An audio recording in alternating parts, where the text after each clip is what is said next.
بسم اللہ الرحمن الرحیم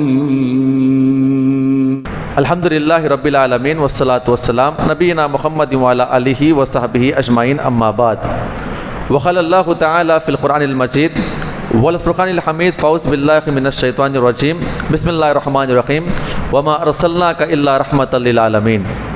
محترم سامعین اکرام، اللہ کا بے انتہا شکر ہے، اللہ رب العزت نے ہم تمام کو اس مسجد کے اندر با جماعت تراویح ادا کرنے کی توفیق عطا فرمائی۔ ہماری باتیں چل رہی تھی کہ لوگ جو ہے پورے مکہ کے اندر آ کر حج کے ایام میں اسلام قبول کر رہے تھے، ہے نا۔ کئی صحابہ اکرام کے واقعات ابھی آپ کو میں سناؤں گا انشاءاللہ۔ یہاں پر اب تک جو ہے کفار مکہ کے درمیان 2 میٹنگیں ہوئی ہیں، آپ یاد رکھیں۔ ہر میٹنگ کے بعد جو ہے انہوں نے اپنے پیترے کو چینج کیا۔ پہلی میٹنگ کس کے لیے تھی؟ بندوبست کرنے کے لیے، 3 لوگوں کے خلاف پلاننگ کی گئی۔ دوسری میٹنگ، تیسری قسم جو باہر سے لوگ آنے والے تھے ان کو روکنے کے لیے جو بھی واقعات پیش آئے ہیں۔ ہر میٹنگ کے بعد کچھ نہ کچھ واقعات پیش آئے ہیں۔ جب تک آپ کفار مکہ کی میٹنگ اور اس کے بعد کے واقعات، میٹنگ اس کے بعد کے واقعات، تب تک آپ اپنے ذہن کے اندر نہیں رکھیں گے، اس وقت تک ہم کو سیرت سمجھ میں نہیں آئے گی۔ واقعات آپ کو یاد رہ جائیں گے، یہ واقعہ ایسا پیش آیا، ویسا پیش آیا، یہ واقعہ کیوں پیش آیا، اس کا جواب دینے کے لیے ان کی میٹنگ اور خاص طور پہ عرب کے حالات اور عرب کے قوانین جاننا ضروری ہے، ورنہ سیرت رسول کے اوپر بہت زیادہ اختلاف کیا گیا، سازشیں کی گئی ہے، الزامات لگائے گئے ہیں۔ اسی الزامات میں اللہ کے نبی نے چھوٹی بچی سے کیوں شادی کیا، ہے نا، الزامات۔ جب تک ہم عرب کی صحیح تاریخ نہیں پڑھیں گے، اس کے علاوہ میدان جہاد کے معاملے میں اتنے صحابہ اکرام نے اتنوں کو قتل کیا، فلاں کیا، ویسا قتل کیا، ویسا قتل کیا۔ اسلام جو ہے وہ کوئی نیا حکم نہیں دیا ہے جنگ کے تعلق سے، حالانکہ درندگی کو روکا ہے۔ آپ عرب کے حالات مضبوطی سے پڑھیں گے تو انشاءاللہ جواب دینے میں آپ کو اتنی آسانی ہوگی۔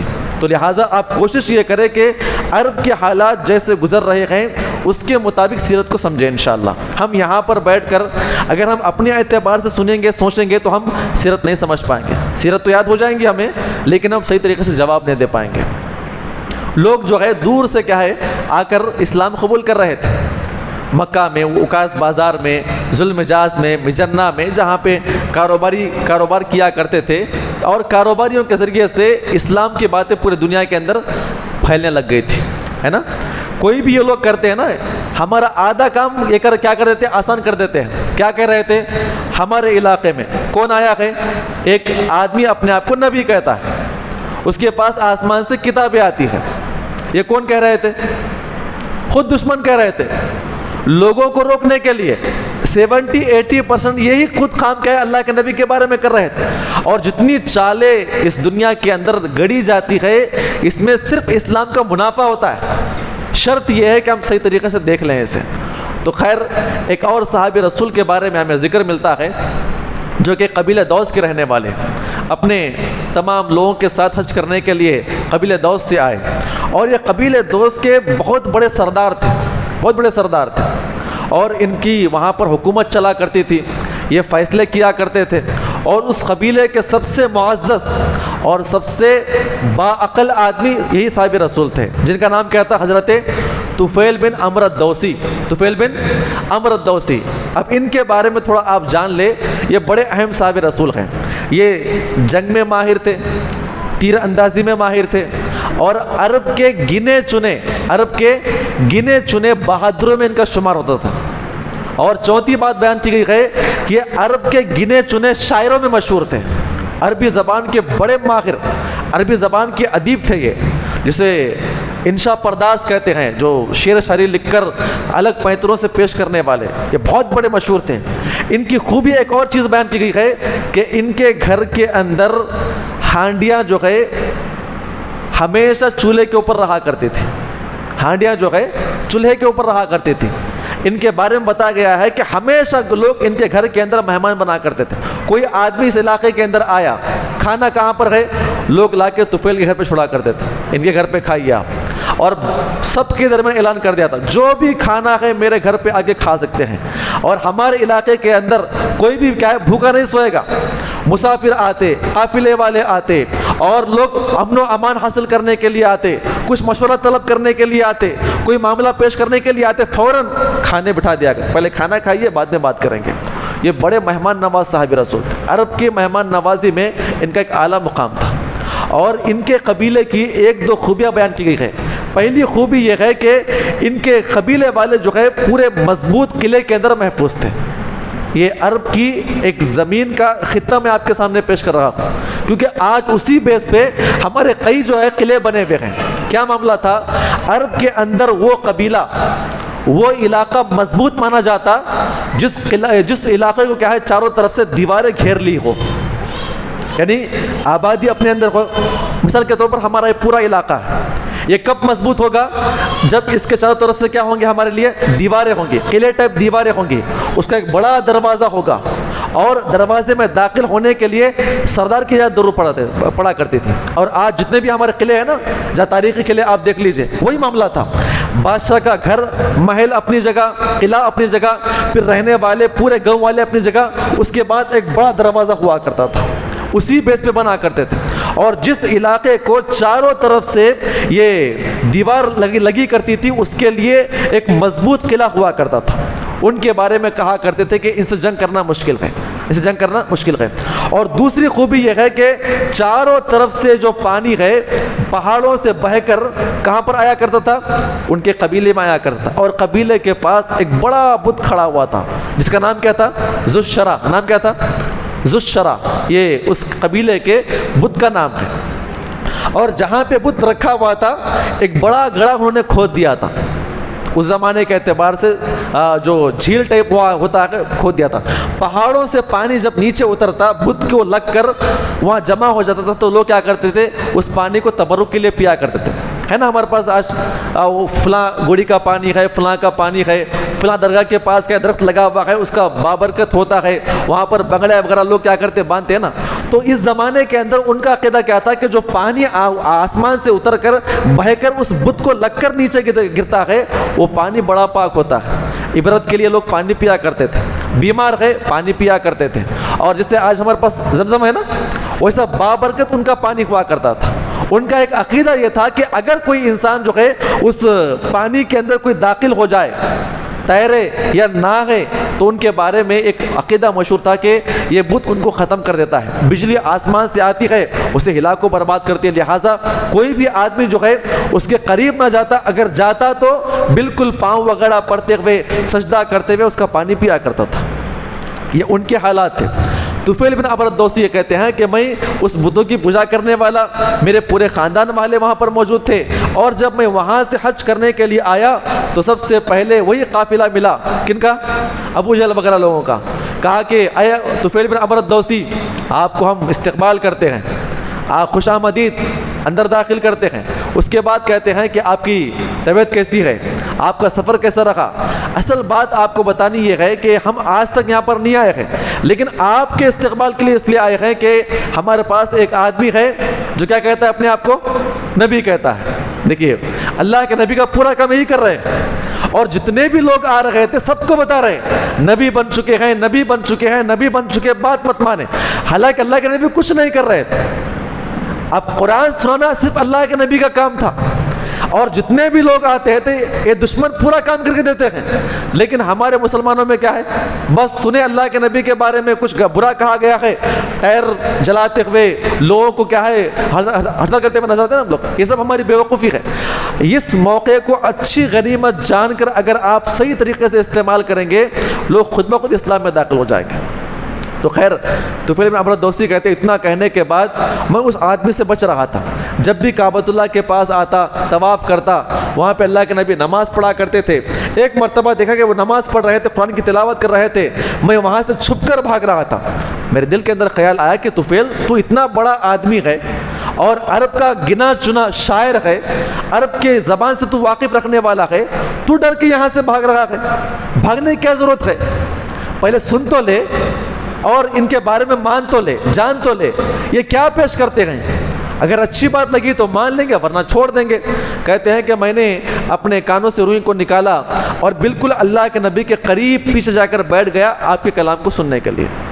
نبی صلی اللہ علیہ وسلم قرآن کی تلاوت کر رہے تھے، وہاں پہ نماز پڑھ رہے تھے. قرآن کی تلاوت کرنے کے بعد یہ دور نکل گئے، یہ وہیں پر بیٹھے ہوئے اس کے بارے میں سوچ رہے تھے. اللہ کے نبی ان کے سامنے سے نکل گئے، پھر پیچھے پیچھے آئے، اللہ کے نبی گھر کے اندر داخل ہو گئے. اس کے بعد پورا واقعہ بیان فرمایا کہ آپ کے ساتھی جو ہے ہمیں اس طرح کی باتیں کر رہے تھے اور مجھے آپ کا کلام مجھے اچھا لگا ہے، آپ مجھے وہ کلام پیش کریں. اللہ کے نبی صلی اللہ علیہ وسلم نے ان کے سامنے سورہ نجم کی تلاوت فرمائی، انہوں نے وہیں پہ اسلام قبول کر لیا. اسلام قبول کرنے کے بعد کہتے ہیں کہ اللہ کے نبی میں بڑا سردار ہوں، وقت کا بڑا سردار ہوں، میں چاہتا ہوں کہ دین کہاں پر پہنچے، وہاں پر پہنچے تاکہ آپ مجھے یاد دیں، میں جا کے وہاں پہ دین کا کام کروں گا. اللہ کے نبی صلی اللہ علیہ وسلم نے ان کو بٹھا کر قرآن کی تلاوت بتائی. پہلے آپ علم حاصل کریں، اس کے بعد آپ دعوتی کام کریں. وہ صاحب رسول کہتے ہیں کہ جتنے دن وہاں پر میں تھا اللہ کے نبی سے قرآن سیکھتا رہا اور علم حاصل کرتا رہا. اس کے بعد جب میں وہاں سے نکل رہا تھا تو اللہ کے نبی صلی اللہ علیہ وسلم سے کہا کہ اللہ کے نبی صلی اللہ علیہ وسلم میں آنے سے پہلے اسی بت کی پوجا کیا کرتا تھا، اب میں جا کر کہوں گا کہ آپ اس بت کو چھوڑ دیں، آپ اس بت کو چھوڑ دیں تو لوگ میری بات کو نہیں مانیں گے. کرنا کیا ہے؟ اے اللہ کے نبی کوئی ایسی نشانی بتائیے جس کی بنا پہ ان کے سامنے میں نشانی پیش کر سکوں. آپ غور کریں، اللہ کے نبی صلی اللہ علیہ وسلم نے بیان فرمایا کہ آپ جائیے، انشاءاللہ وہ نشانی آپ کے اوپر ظاہر ہو جائے گی. وہ اپنے مکہ سے نکل گئے، بالکل پہاڑوں کا سفر کرتے ہوئے جب اپنے آخری علاقے کے پاس پہنچے، بڑا پہاڑ کے اوپر چڑھ کے ان کو نیچے اترنا ہے، وہاں پہ ان کا علاقہ موجود ہے، تو کہہ رہے تھے کہ اب تک کوئی نشانی نہیں آئی ہے. جب میں نیچے اتر رہا تھا تو اچانک کیا ہے، روشنی میرے سر کے اوپر سے نکلنے لگی. اندھیرا راستہ تھا نا، روشنی میرے سر کے اوپر سے نکلنے لگی، پورا علاقہ روشن ہو رہا تھا. میں نے اللہ سے دعا کیا ہے میرے پروردگار یہ کیا علامت ہے؟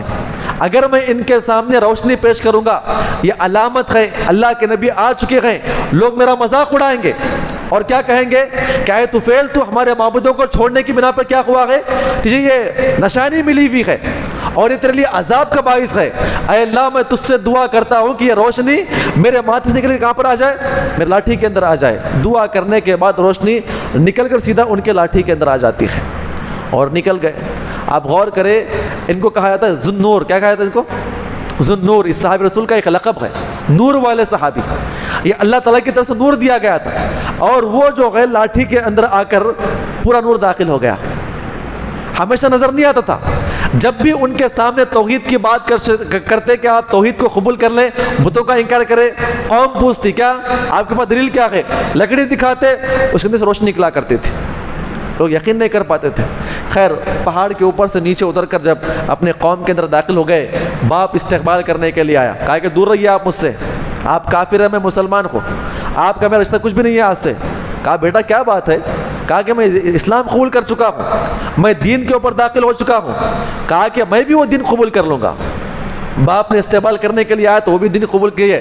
جب گھر کے اندر داخل ہو گئے تو بیوی ملاقات کرنے کے لیے آئی تو کہا کہ تو دور رہے مجھ سے، کہا کہ تیرا میرا تعلق آج سے کچھ بھی نہیں ہے، میں نے اسلام قبول کیا ہے، تو میری بیوی نے، میں تیرا شوہر نہیں. آپ غور کریں، بیوی کہتی ہے کہ اے استاد، اے سرتاج یہ کیا ہوا ہے، آپ نے کون سا دین قبول کیا ہے؟ اگر ایسی بات ہے تو مجھے بھی آپ دین بتائیے. کہا کہ شرط ہے. کا شرط کیا ہے؟ تو یہاں سے جائے گی، جو ذو شراب بت ہے نا جس کے نیچے پورا پانی جمع ہوا ہوتا ہے، وہاں جا کر پانی نہائے گی. کیا نہائے گی؟ وہاں جا کر پانی نہا کر آئے گی. وہ کہتی ہے کہ اے ہمارے شوہر اگر نہاؤں گی تو میں ہلا کو برباد کر دی جاؤں گی، وہ بت جو ہے ہمارے اوپر بجلی گرا کے ہم کو مار دے گا. کہا کہ اس کی کوئی اوقات نہیں ہے، جا کے نہا کر آؤ، میں دیکھتا ہوں وہ کیسا کرے گا. وہ ڈرتے ہوئے ان کی بیوی گئی اور جا کر اس پورے تالاب کے اندر ڈبکی لگا کر نہا کر واپس آئی. پھر اس کے بعد انہوں نے اسلام قبول کیا. تو ان کے گھر والوں کے اندر ان کے باپ، ان کی بیوی اسلام قبول کی اور پورے علاقے والے جو ہے ان کی باتوں کا انکار کیا، ان کی باتوں کا انکار کیا. صرف ایک صحابی رسول اسلام قبول کیا. نام کیا تھا ان کا؟ حضرت ابو ہریرہ. کیا نام ہے؟ ابو ہریرہ. صرف ایک ہی صحابی ہے پورے علاقے کے اندر، یہی صحابی اسلام قبول کیے. اس کے بعد ضماد الازدی، میں نے ایک مرتبہ پیش کیا تھا نا خطبے کے اندر واقعہ، یہ اللہ کے رسول کے جگری صحابی تھے، صحراؤں میں رہا کرتے تھے، جھاڑ پھونک کیا کرتے تھے. جب آئے تو لوگ کہتے ہیں کہ اے ضماد آپ اندر نہ جائے. وہاں پر ایک آدمی جو محمد اپنے آپ کو کیا کہتا ہے، نبی کہتا ہے، آپ اس کی بات نہ سنیں. انہوں نے کیا کہا تھا؟ ارے وہ تو میرا جگری دوست ہے، کہاں ملے گا وہ، ابھی میں اس کے علاج کر لیتا ہوں. تو لوگ کیا ہے خاموش ہو گئے، کیونکہ یہ بڑے جھاڑ پھونک کرنے والے تھے اور ان کا ایک بڑا مقام تھا اپنے عرب کے اندر. جب اللہ کے رسول صلی اللہ علیہ وسلم سے ملاقات کرنے کے لیے آئے, کیا دیکھتے ہیں کہ آپ بچوں کے ساتھ کھیل رہے تھے, اسلام کی تعلیم دے رہے تھے, انہیں اٹھا اٹھا کے سلام کر رہے تھے. لوگ کہتے ہیں کہ پاگل ہو چکے ہیں, جن پکڑ چکا ہے, فلاں ہے فلاں ہے. اللہ کے نبی کو دوسرے دیکھا, کہا کہ اے محمد صلی اللہ علیہ وسلم. اللہ کے نبی مڑ کر دیکھتے ہیں تو آئے ذمات آپ یہاں پر. کہتے ہیں محمد آپ نے مجھے پہچانا؟ کہا کیسے نہیں پہچانیں گے آپ کو, ہماری اور آپ کی دوستی بڑی مضبوط ہوا کرتی تھی. خیر دونوں دوست آپس میں ملاقات کرے اور محبت سے بات کرنے لگے. تو ذمات کہتے ہیں کہ اللہ کے نبی, آپ کی قوم کہتی ہے کہ آپ پاگل ہو چکے ہیں, آپ کے پاس جن آتا ہے, اگر ایسی بات ہے تو میں آپ کا علاج کرتا ہوں. جھولا نکال کے کھوپڑی آپ نے ہاتھ میں لیے. اللہ کے نبی مسکرا کر کہتے ہیں کہ اے ذمات آپ میرا علاج کریے, لیکن پہلے آپ میری بات تو سنیں. کہا ایسی بات ہے؟ تو سب چیزیں نیچے رکھ کر سنتے ہیں. قرآن کی تلاوت کیے, تقریباً 3 مرتبہ کہتے ہیں کہ اور ایک مرتبہ سنائے, اور ایک مرتبہ سنائے. اس کے بعد اسلام میں داخل ہو گئے. اور یہ صاحب رسول خود بھی اسلام قبول کرے اور کہتے ہیں کہ میرے پورے علاقے کی طرف سے میں اسلام لانے کا وعدہ کرتا ہوں, اور آپ وعدہ کیجئے اب ہمارے علاقے میں آئیں گے تو کیا کریں گے, ہمارے لوگوں کو اسلام کی دعوت دیں گے. یہ خود جا کے وہاں پہ اسلام قبول کرتے ہیں. یمن سے ابو موسیٰ اشعری, مشہور صحابی رسول, کئی صحابہ کرام جو ہے دور دراز سے آ کر اسلام کو قبول کر رہے تھے. یہ ان کی میٹنگ بھی ناکام ہو چکی تھی. تقریباً یہاں پہ کتنے سال؟ 4 سال مکمل ہو چکے تھے. کتنے سال؟ 4 سال. ابھی کتنے سال باقی ہے؟ 3. شروع کے 3 سال سری دعوت, جہری دعوت میں اتنے پورے سارے واقعات. صحابہ کو مارا, غلام صحابہ کو مارا گیا, روکا گیا. پھر اس کے بعد اپنے قبیلے کے لوگ جو اسلام قبول کرتے ان کو مارا, روکا گیا. پھر اس کے بعد باہر سے آنے والے ان کو مارا, روکا گیا. لیکن یہ لوگ اسلام قبول کر رہے تھے. اور پورے عرب کے اندر یہ باتیں پھیل چکی تھی کہ ایک آدمی اپنے آپ کے لیے نبی ہونے کا دعویٰ کرتا ہے. ان کا یہ کام بھی پلان فیل ہو گیا. جب 5ویں سال میں داخل ہو گئے, یہ لوگ اور زبردستی کر رہے تھے. صحابہ اکرام کو جا بجا مار رہے تھے, بائیکاٹ کر رہے تھے, عجیب و غریب حرکتیں کر رہے تھے. اللہ کے نبی صلی اللہ علیہ وسلم نے صحابہ اکرام کو ہجرت کرنے کا حکم دیا. اب آپ غور کریں, یہاں پہ 2 مرتبہ ہجرت ہوئی ہے. کتنی مرتبہ؟ ہم صرف 1 مرتبہ سمجھتے ہیں ہجرت ہوئی ہے. اصل میں حبشہ کی طرف 2 مرتبہ ہجرت ہوئی ہے. ایک 5ویں سال بھی ہے, ایک 7ویں سال بھی ہے. 5ویں سال میں مختصر صحابہ اکرام گئے تھے. ان میں کون تھے؟ عثمان غنی, تقریباً 11 بڑے صحابہ اکرام. اس کے بعد 4 خواتین. کتنے؟ 4 خواتین. یہ تمام کے تمام لوگ جو ہے کفار مکہ کی نگاہوں سے بچنے کے لیے چھپتے چھپاتے 2 کرتے ہوئے یہ لوگ کیا کر رہے تھے, وہ بندرگاہ کی طرف نکل رہے تھے. شپ سے جہاں پہ نکلتے ہیں وہاں پہ نکل رہے تھے. جب ساحل سمندر تک یہ لوگ پہنچے, چھپ کر تقریباً 11 صحابہ اکرام اور 4 خواتین ان کے ساتھ, اور عثمان غنی کے ساتھ اللہ کے نبی کی بیٹی بھی موجود تھی. یہ بھی چلے گئے تھے وہاں پر. جب کفار مکہ کو معلوم پڑا, انہوں نے لوگوں کو بھیجا پکڑنے کے لیے. تب تک یہ لوگ کیا ہو گئے, اپنے جہاز کے اندر بیٹھ کر نکل گئے تھے. اللہ کے نبی نے ان کو حبشہ کی طرف جانے کا حکم دیا تھا. حبشہ یہ صحابہ اکرام پہنچ کر زندگی بسر کرنا شروع کر دیے. اب یہاں پر آپ غور کریں, ایک مرتبہ اللہ کے نبی صلی اللہ علیہ وسلم جو ہے مکہ میں بیٹھ, کعبۃ اللہ میں بیٹھ کے قرآن کی تلاوت کر رہے تھے. پورے کفار مکہ جو ہے آ کر قرآن سن رہے تھے. اب تک یہ سب لوگ روک رہے تھے نا, اب سن رہے تھے کیا بولنا چاہتے ہیں, کیا پڑھ رہے ہیں, سننے کے لیے آ گئے. صحابہ اکرام بھی تھے, اللہ کے نبی پڑھ رہے تھے کعبۃ اللہ کے اندر, اور سارے کفار مکہ اکثر و بیشتر, صرف وہاں پر ابو جہل موجود نہیں تھا. کون نہیں تھا؟ ابو جہل کے علاوہ اکثر بڑے بڑے لوگ بیٹھ کے قرآن سن رہے تھے. اللہ کے نبی نے سورہ نجم کی تلاوت فرمائی, اور اللہ کے نبی کے پڑھنے کا انداز امی عائشہ بیان فرماتی ہے, آپ اتنا کھلا اور ایسے الفاظ کی ادائیگی سے آپ قرآن کی تلاوت کیا کرتے تھے کہ آپ جب قرآن کی تلاوت کرتے, گننے والا جو ہے الفاظ کو گنا کرتا تھا. اتنے سکون سے آپ نماز پڑھا کرتے تھے اور تلاوت کیا کرتے تھے. اور وہ بھی اللہ کے نبی تلاوت کر رہے ہو تو کہتے ہیں سورہ نجم آپ نے مکمل تلاوت فرمائی. جب آخر میں آپ نے پہنچا, وَاسْجُدُوا لِلَّهِ وَاعْبُدُوا لِلَّهِ وَاسْجُدُوا, اس طرح کے الفاظ قرآن کے اندر بیان کیے گئے. قرآن کی آیت کریمہ ہے, جب اس آیت کریمہ کے اوپر پہنچے, پوروں کے اوپر رقت طاری ہو گئی تھی. اللہ کے نبی نے کیا کیا, یہاں پر سجدہ کیا. سجدہ کرنے کے فوری بعد جو ہے تمام کے تمام کفار مکہ بھی سجدہ کیے اور صحابہ کرام بھی سجدہ کیے. ان کو معلوم نہیں تھا کہ ہم کیا کر رہے ہیں. قرآن کی تاثیر اسی چیز تھی. اور ولید ابن مغیرہ جو بڑا بوڑھا آدمی تھا, جس نے میٹنگ لیا تھا نا سب لوگوں کے سامنے، کیا کہنا ہے، کاہن کہیں گے، جادوگر کہیں گے، یہ بوڑھا ہو چکا تھا. اس نے کیا کیا، نیچے اٹھا، سجدہ کرنے کی طاقت نہیں تھی اسے، نیچے بیٹھ کر ایک مٹھی مٹی لیتا اور اس کے بعد اپنے ماتھے پہ لگا کے سجدہ کرتا ہے. قرآن کی تاثیر ایسی چیز تھی. سب کفار نے کیا کیا، سجدہ کر دیا. جب سجدے سے یہ مکمل اٹھ کے بیٹھ گئے تو یہ لوگ اپنی حرکتوں پہ نادم ہو گئے اور یہ بات جو ہے پورے مکہ کے اندر پھیل گئی. کیا پھیل گئی کہ یہ کفار مکہ نے کیا کیا ہے، اسلام قبول کر لیا ہے. اور جتنے بھی لوگ تجارت کرنے کے لیے آتے اور شپ کے ذریعے سے آتے، ان کے پاس بھی بات پھیل گئی کہ لوگ کیا ہے، اسلام قبول کر لیے ہیں. جب یہ لوگ جو ہے شپ چلانے والے اور کشتی چلانے والے جب حبشہ جا کر پہنچنے کے بعد وہاں پر جا کر کہتے ہیں کہ بھائی مکہ کے اندر سارے کفار اسلام قبول کر چکے، سارے اسلام قبول کر چکے. جس کی بنا پر عثمان غنی دیگر صحابہ کرام کہتے ہیں کہ بھائی جب مکہ والے اسلام قبول کرے گئے ہم یہاں رہ کے کیا کریں گے. تو پورے صحابہ کرام جو ہے کشتی سے واپس آ گئے. کہاں پر آ گئے واپس؟ مکہ. بالکل مکہ کے ایک دن کا سفر باقی تھا، وہاں پر پہنچے تو دوسری شپ وہاں سے آ رہی تھی. پوچھتے ہیں مکہ کے حالات کیسے ہیں؟ کہا کہ حالات کچھ بھی نہیں ہے، لوگ خالی سجدہ کیے ہوئے تھے، اب یہ اور دشمن بن چکے ہیں. تو صحابہ کرام بڑے پریشان ہو گئے. ہم نے سنا کہ اسلام قبول کر چکے ہیں، اب یہاں پہ آ رہے تھے، کرنا کیا ہے؟ آپ غور کریں، صحابہ کرام خیر وہاں پہ اندر داخل ہو گئے. اب یہاں پر رکے، جو لوگ وہاں پہ اسلام سجدہ کیے ہوئے تھے، ابو جہل کو یہ بات معلوم پڑی. جو سجدہ کیے گئے تمام کفار مکہ کو گالی گلوچ کر رہا تھا، ہم یہاں پہ روکنے کے لیے بیٹھے ہوئے ہیں، تم ان کا ساتھ دے رہے ہیں. یہ لوگ نادم ہو گئے، بڑے بڑے لوگ نادم ہو گئے.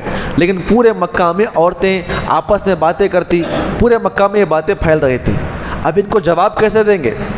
ہر عورت آ کر پوچھتی ہے کیا آپ نے اسلام قبول کیا؟ کیا آپ نے اسلام قبول کیا؟ کیا ہم نے سنا ہے کہ آپ لوگوں نے اسلام قبول کیا ہے؟ پورے مکہ میں یہی سوال سر صدروں سے. اب اس کا جواب کیسے دیں گے؟ ابو جہل بڑا ترکیب والا انسان تھا. سارے مکہ والوں کا منہ موچنے کے لیے کیا کیا اس نے؟ ایک بڑے شاعر کو بلایا. شاعر کو بلا کر کہتا ہے کہ یہ پیسے لیجئے. آپ پیسے لیا اس نے. کہا کرنا کیا ہے؟ اشعار کے اندر آپ یہ بات بیان کر دے کہ اللہ کے نبی نے کیا کیا ہے، قرآن کی تلاوت کرتے ہوئے ہمارے معبودوں کی بڑائی بیان کیا ہے. نعوذ باللہ. کیا بیان کیا ہے؟ ہمارے معبودوں کی بڑائی بیان کی، جس کی بنا پہ ہم نے سجدہ کیا ہے. وہ شاعر کیا کرتا، پورے گلیوں کے اندر اپنے اشعار کے اندر وہ گاتا ہوا گھومتا ہوا کہتا کہ مکہ والوں نے کوئی غلط کام نہیں کیا ہے. کیا کیا ہے انہوں نے؟ اللہ کے نبی نے جب ان کے سامنے اپنے معبودوں کی بڑائی بیان کی تو سجدہ کیا، تو انہوں نے کون سا برا کام کیا؟ تو خیر یہ معاملہ وہاں پہ دب گیا، یہ معاملہ وہاں پر دب گیا. لیکن جو لوگ وہاں سے ہجرت کر کے واپس آئے تھے، عرب کے قانون کے مطابق، آپ یاد رکھیں یہ چیز اللہ کے نبی کے ساتھ بھی پیش آئی ہے، وہ آپ کو آگے سمجھ میں آئے گی. کیا تھا عرب کے قانون کے مطابق؟ جو صحابہ کرام جو ہے وہاں سے نکل گئے بغیر بولے. کتنے صحابہ کرام تھے؟ 13 صحابہ کرام، 4 صحابیات. مکہ کے اصول کے حساب سے آپ یاد رکھیں یہ چیز اللہ کے نبی کے اوپر بھی دہرائی گئی ہے. وہ کیا چیز تھی کہ مکہ والوں کا دین کیا تھا؟ بتوں کی پوجا کرنا. جب یہ صحابہ کرام ان کو بولے بغیر نکل گئے یہاں سے، تو عرب کے قانون کے مطابق کیا تھا کہ یہ لوگ باغی ہیں. کیا ہے؟ نمبر 1 یہ لوگ باغی ہے، اور دوسرا ہمارا جو قانون ہے مکی اعتبار سے قانون جو ہے، انہوں نے مکہ والوں کو پوچھے بغیر یہاں سے نکل کے چلے گئے، انہوں نے بغاوت کیا. اب کیا کریں گے؟ آنے کے لیے کوئی جگہ نہیں. آنے کے لیے کیا کرنا ہوگا؟ سرداروں کی امن و امان حاصل کرنا ہوگا. مثال کے طور پر یہ ہندوستان ہے، اب بولے بغیر جو ہے ویزا لیے بغیر ہندوستان سے باہر نکل گئے. اب ان کو معلوم پڑا ان بغیر بولے یہاں سے نکل گیا تھا. اب آپ کو آنے دیں گے؟ آئیں گے تو کیا کریں گے؟ آپ کو جیل میں ڈالیں گے، ماریں گے، توڑیں گے، الزامات لگائیں گے آپ کے اوپر، کہاں پر گئے تحقیق کریں گے، اس ملک کو جانے کی کیا ضرورت ہے آپ ہے نا. یہ آج بھی وہ چیزیں موجود ہیں. یہ صحابہ کرام جب چلے گئے جب واپس آ رہے تھے وہاں سے، تو وہاں پر صحابہ کرام کو بڑی دقت پیش آئی. تو ہر صحابی جو ہے بڑے بڑے کفاروں کے امن و امان میں داخل ہو کے کیا کر رہے تھے؟ مکہ کے اندر آ رہے تھے. اب اس کے بعد جو ہے ایک اور بڑی میٹنگ قائم ہوئی کہ اسلام کو روکنے کے لیے اب تو صحابہ کرام بغاوت کر کے نکل رہے ہیں. اب تک کیا تھا؟ مار کھا رہے تھے، اپنے باپ کے مار کھا رہے تھے، خاندان والوں کی تکلیف برداشت کر رہے تھے، اور مکہ والے جب دور سے لوگ آتے تو اسلام کی دعوت دیا کرتے تھے.